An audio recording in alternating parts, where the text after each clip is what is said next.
Perdana Menteri Israel Benjamin Netanyahu murka atas serangan rudal balistik Iran di wilayah Tel Aviv pada Selasa 1 Oktober. Netanyahu pun berjanji akan menyerang balik Teheran yang lebih dahsyat.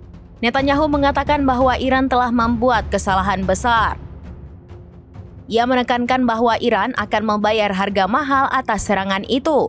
Netanyahu mengklaim serangan rudal-rudal Iran ini berhasil digagalkan oleh sistem Iron Dome.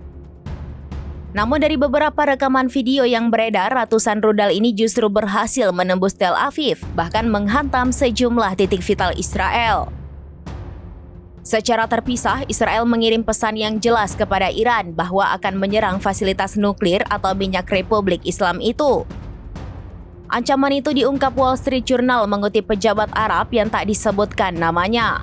Pernyataan itu muncul setelah ratusan rudal balistik Iran menghujani Israel. Seruan serupa juga disampaikan oleh eks-Perdana Menteri Israel Naftali Bennett. Ia menyerukan penghancuran program nuklir Iran.